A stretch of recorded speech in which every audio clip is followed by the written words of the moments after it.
Qu'est-ce qui provoque une fistule obstétricale?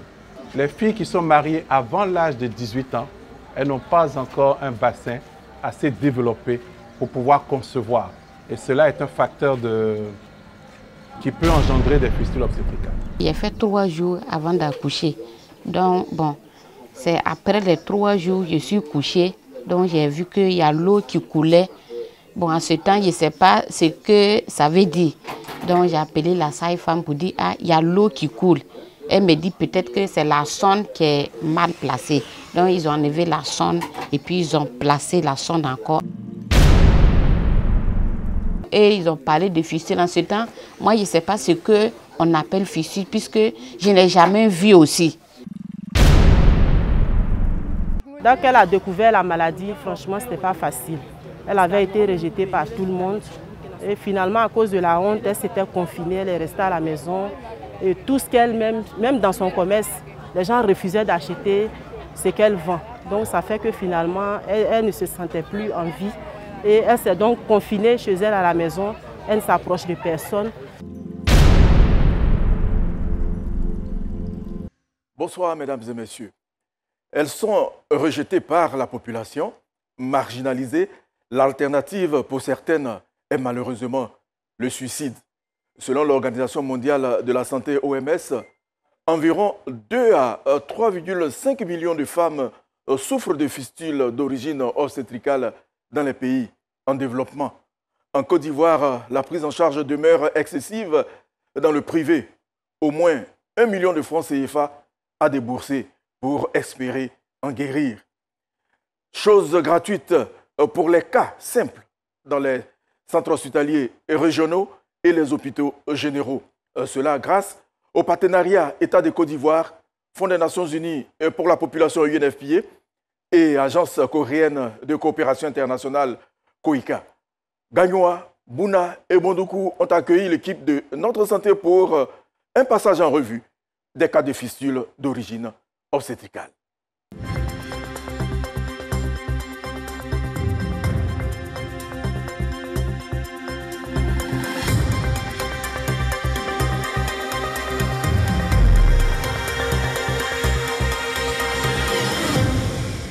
Quand je vais en voyage, mais je prends des chiffons comme ça, les gens me regardent façon. C'est la honte sur moi. Les gens m'insultaient même. Si je m'assois là, ils me lèvent, les gens disent, toi tu pisses sur toi. C'est devenu un gire sur moi partout. En plus d'être non-voyante depuis 1983, Dame Ibo est l'une des nombreuses victimes de fistules obstétricales. Ce mal qui fait de toutes les catégories de femmes des parias, des rejetées et de véritables oubliés de développement. Quand j'ai eu la grossesse là, j'étais en travail, je suis allée accoucher et quand les sages m'ont dit de pousser, j'ai poussé et c'est venu à l'eau. Après, le docteur m'a appelé, il m'a mis un tuyau. Il a dit le tuyau là, après quelques temps, ils n'ont qu'à enlever. Donc, je n'avais pas les moyens, c'est resté sur moi. Jusqu'à ce jour, ça fait 20 ans que ça est sur moi. Dame Ibo est native de Torogué, village situé à 7 km de Daloa, à l'ouest de la Côte d'Ivoire. Sa fistule est survenue lors de l'accouchement de sa deuxième fille, il y a une vingtaine d'années. On l'a traité de sorcière, on l'insultait. Quand on nous insulte, on ose pour nous à Dieu. On ne parle pas, on est là. Carole est une exception vivante. Sinon, dans la plupart des cas, les enfants décèdent à la naissance. Tous les cas de fistule existent ici au CHR de Gagnoa. Cas d'évacuation d'urine, d'excréments ou les deux associés. Pour des raisons de confidentialité, nous appellerons cette jeune étudiante Marie-Félicité. À l'accouchement même, on m'avait cousu. Et puis, 2 semaines après, j'ai eu mal. J'ai eu tellement mal que je suis repartie dans la clinique où j'ai accouché. J'ai dit aux sages que j'avais mal. Bon, elles ne m'ont pas donné des calmants. Elles m'ont dit, elle peut me donner un calmant, mais comme elle peut m'enlever le fil. Moi, je dis, ah, comme j'avais très mal, il faut enlever le fil. Voilà, et puis elles ont enlevé le fil. Après ça, il n'y avait pas de problème. C'est dans le mois de mai passé que j'ai constaté que quand je suis là, il y a un liquide. Voilà. Et puis ma partie intime n'était plus rétrécie comme avant. Voilà. Un jour même, j'ai eu à faire une diarrhée, une forte diarrhée, puis j'ai senti que les selles sont passées par ma partie intime. Voilà. Et c'est après ça que j'ai constaté que la maladie était là. Les critères de guérison d'une patiente opérée de fistule sont aperçus ou appréciés après un certain délai après l'intervention. Après l'intervention, il y a une fréquence des rendez-vous, 2 mois, 3 mois, 6 mois.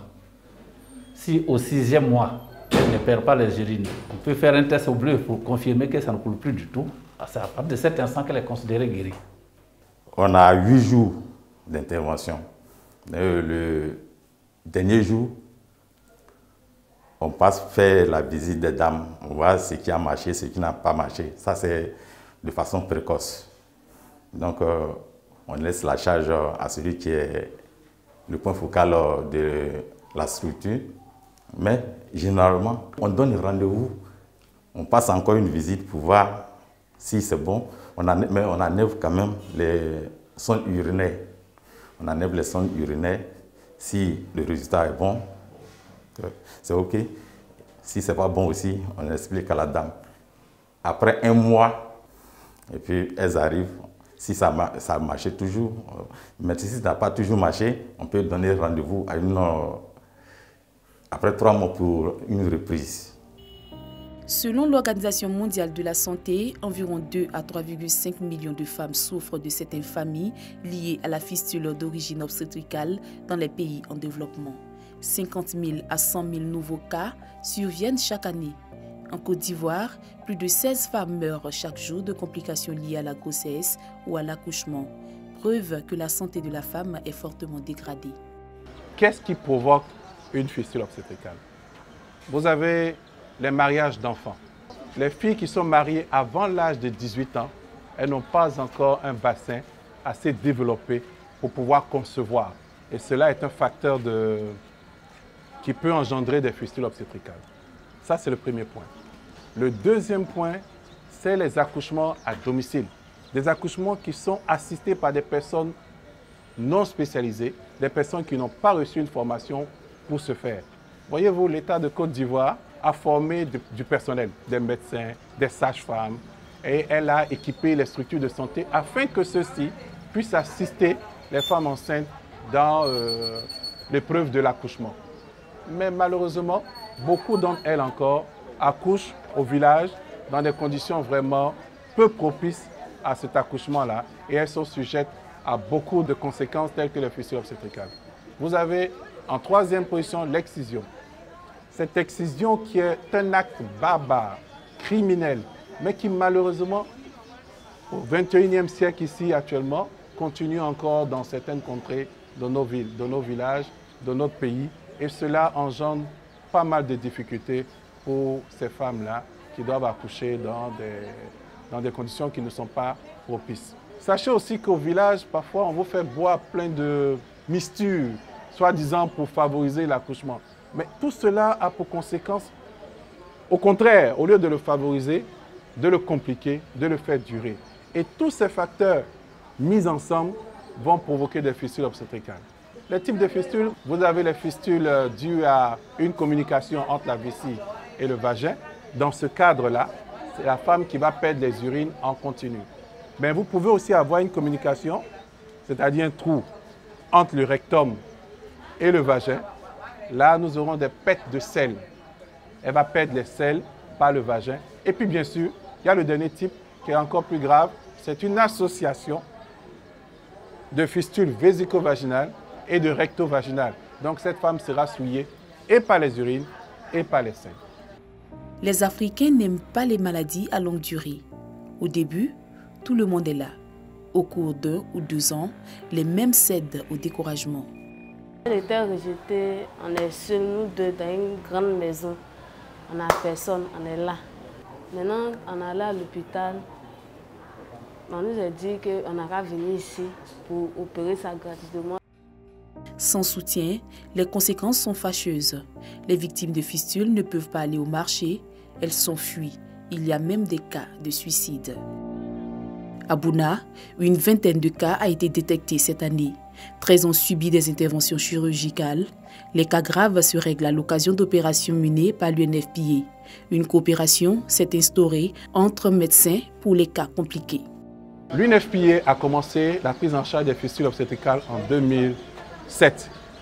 En 2012, elle a été appuyée par un bailleur très important, l'Agence de coopération internationale coréenne, la COICA, et le ministère de la Santé s'est associé à cette entreprise-là.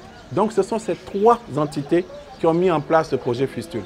L'UNFPA appuie l'éducation des filles grâce au programme de renforcement de la scolarité des jeunes filles, le maintien des filles à l'école. Il y a des stratégies comme les écoles de Marie qui permettent d'informer les populations sur l'importance de fréquenter les maternités. L'opération dans le privé coûte cher. Le million de francs CFA est à débourser. Chose gratuite dans le public pour soutenir les populations démunies, comme le stipule clairement la circulaire numéro 2875 du ministère de la Santé et de l'Hygiène publique du 22 mai 2020 relative à la prise en charge des routines des cas simples de fistule obstétricale dans les CHR et les hôpitaux généraux. Les interventions de routine sont actées par rapport à la note circulaire du ministre de la Santé depuis mai 2020, instruisant tous les acteurs de prise en charge de mettre l'activité de prise en charge des fistules dans les activités de routine, les activités quotidiennes que nous faisons tous les jours. Au CHR de Gagnoa, l'activité elle est concrète.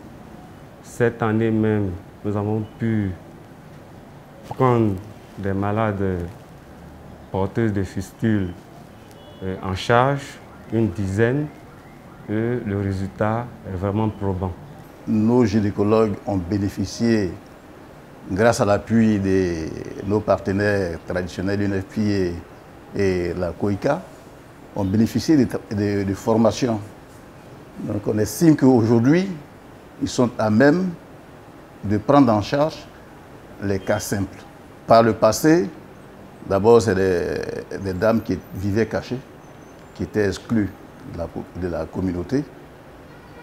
Et avec le traitement, surtout en routine, on va sauver beaucoup de dames. On va sauver beaucoup de dames. Et localement, nous avons une ONG qui nous aide dans la communauté à la recherche justement de ces cas. Les fistules simples s'opèrent gratuitement un peu partout dans les hôpitaux, cas du CHR de Gagnoa. Ce matin, la première patiente est d'Amibo. Après concertation, les chirurgiens venus en appui se rendent au bloc pour l'intervention du SALU.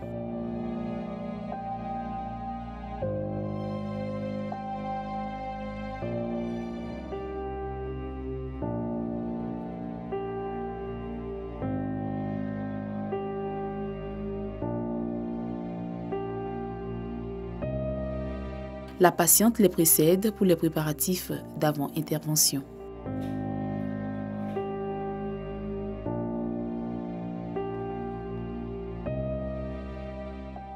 Il y a deux façons de prise en charge des malades dans un centre de prise en charge des fistules obstétricales. Voilà. Il y a les interventions en routine. Voilà. Et puis, il y a des caravanes pour faire la prise en charge des cas compliqués. C'est ça. Donc nous opérons en routine, c'est-à-dire quoi? Une malade qui a un problème de fistule obstétricale se rend dans le centre de santé indiqué pour être pris en charge. Donc au centre de santé, la malade est reçue par toute une équipe. Elle est examinée et enregistrée avec numéro de téléphone à l'appui.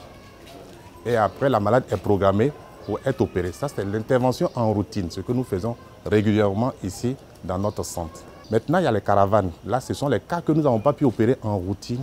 Elles sont convoquées et la convocation se fait soit par appel téléphonique, parce que nous avons les numéros des malades déjà enregistrés, par voie de presse et aussi par des confessions religieuses et des communautés. Une fois sur place, la malade reçoit un lit d'hospitalisation. C'est des malades qui vont passer 21 jours. Quand elles sont opérées, où elles restent en permanence pendant les 21 jours, elles seront surveillées.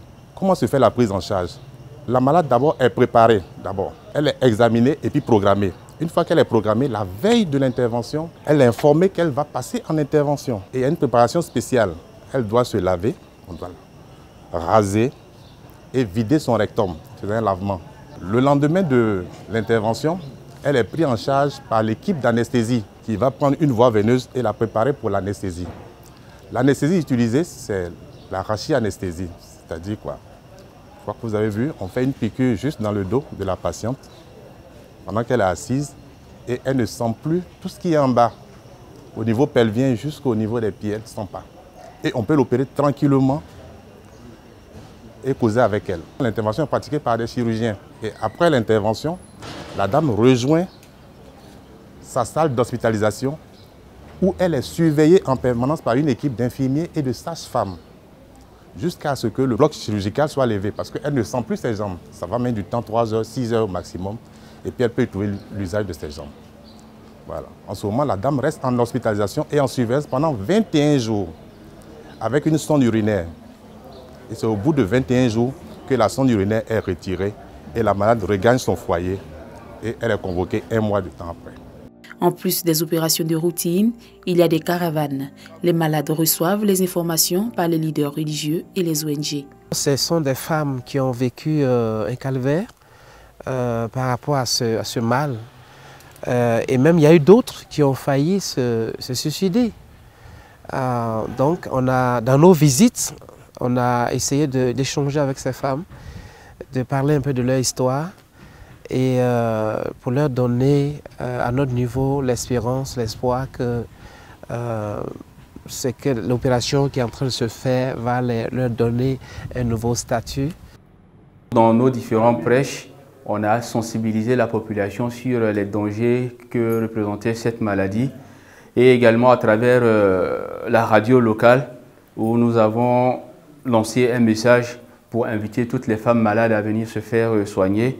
Et Dieu merci, alhamdulillah, ça a eu un bon écho. Je partais dans les villages pour les visites.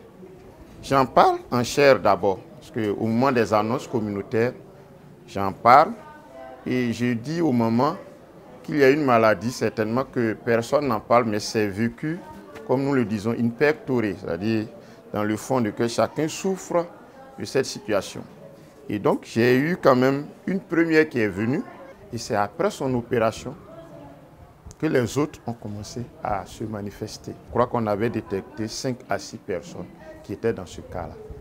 Donc, nous avons la sensibilisation pendant les annonces paroissiales.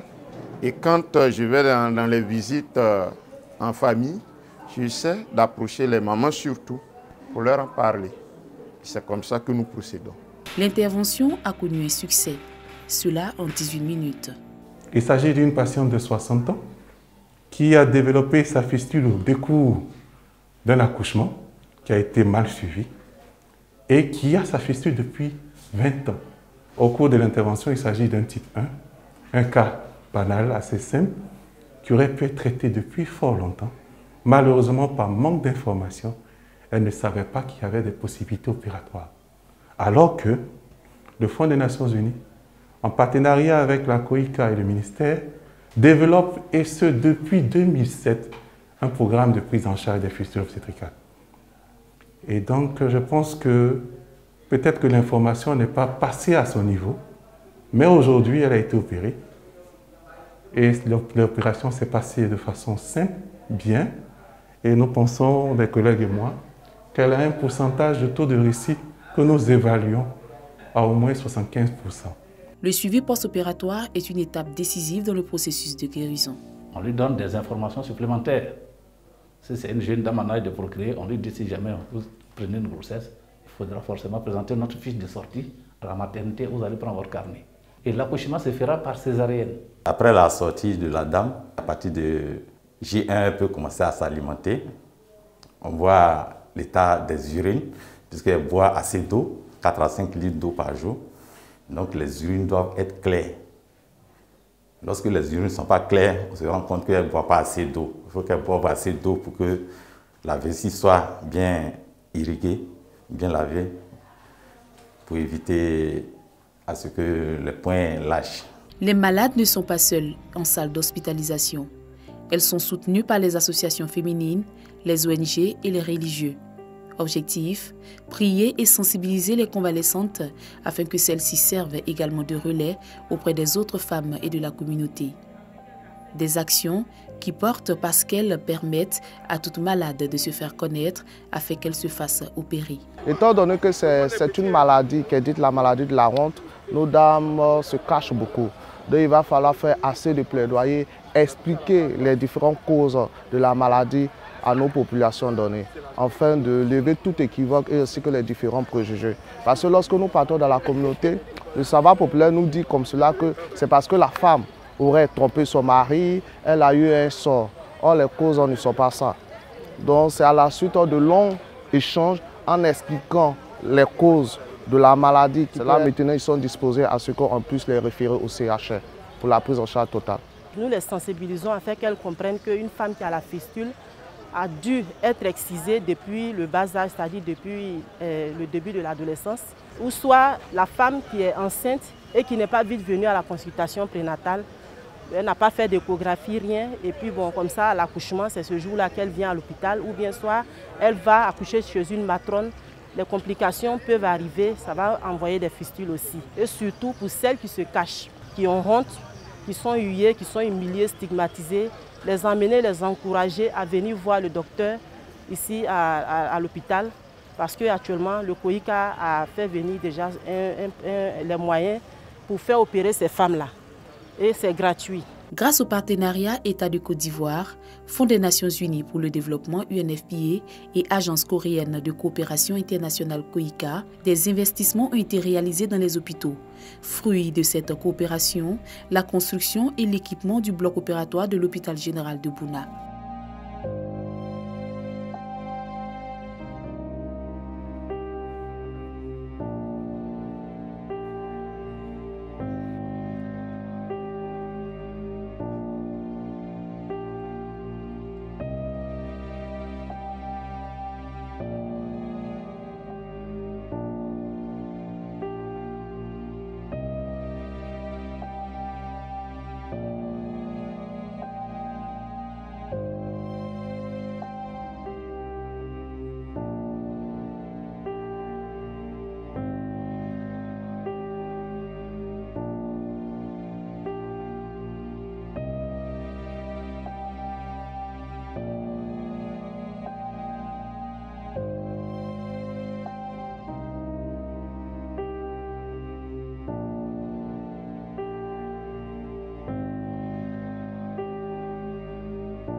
Le ministère de la Santé et de l'Hygiène publique, avec ses partenaires, je veux parler de COICA et UNFPA, ont procédé à la réhabilitation de ce bloc opératoire et à l'équipement total.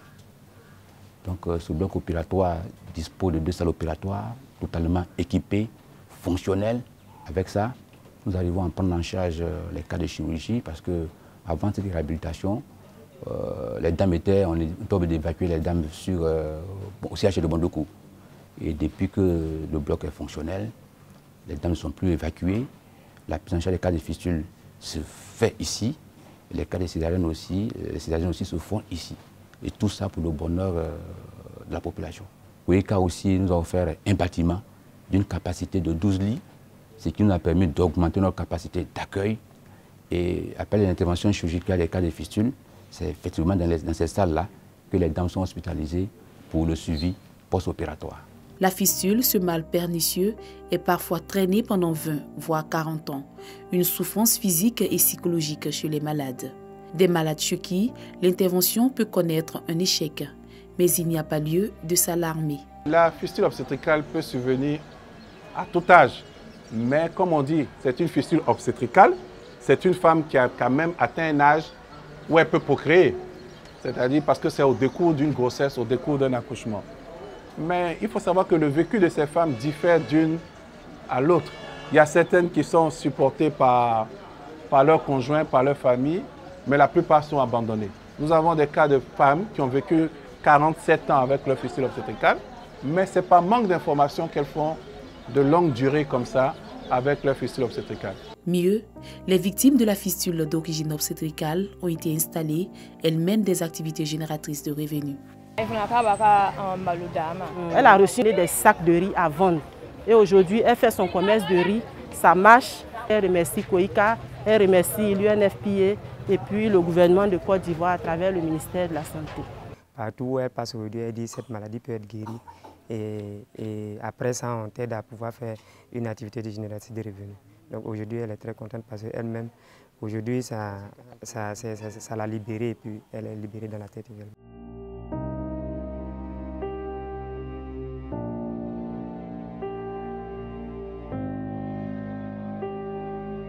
Un jour, ma fille était malade, je partais à l'hôpital et le médecin m'a dit, madame, on te cherchait depuis, on ne te voit pas, on ne sait pas où tu es, qu'il y a des gens qui vont venir à Bonoukou pour guérir cette maladie.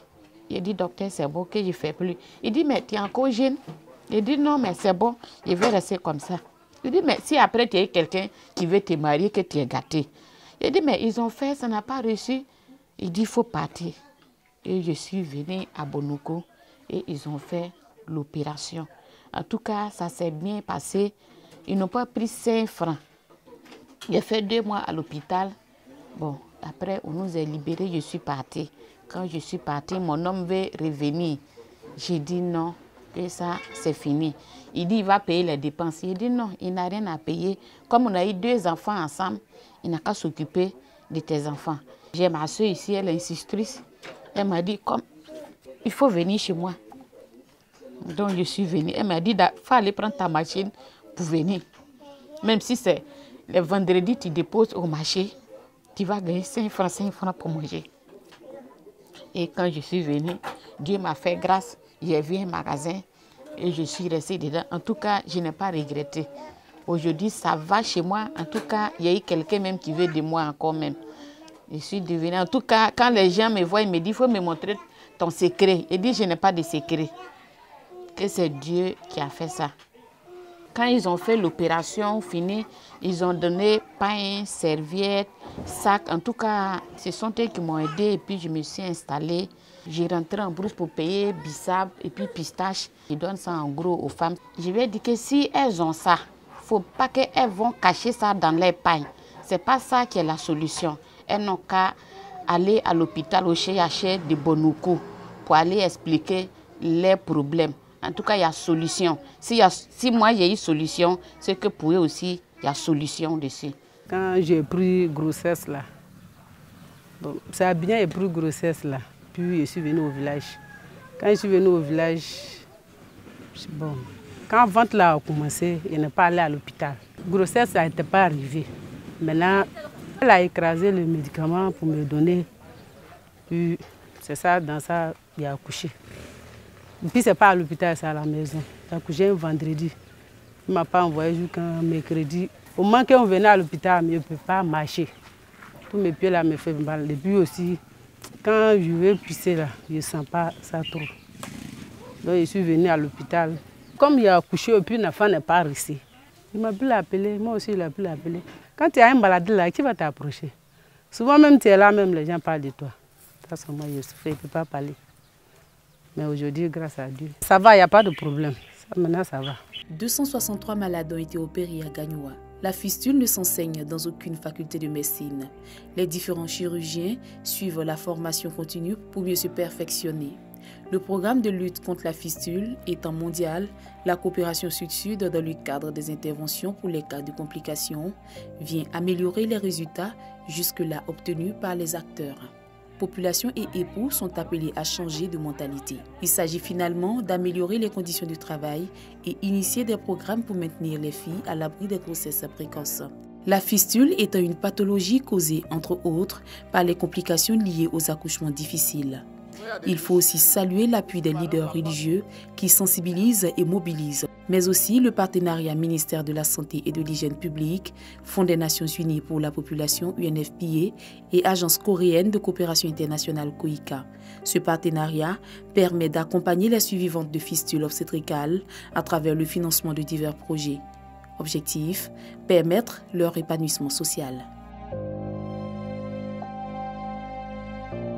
Bonne suite de programme sur RTI 1. Bonsoir.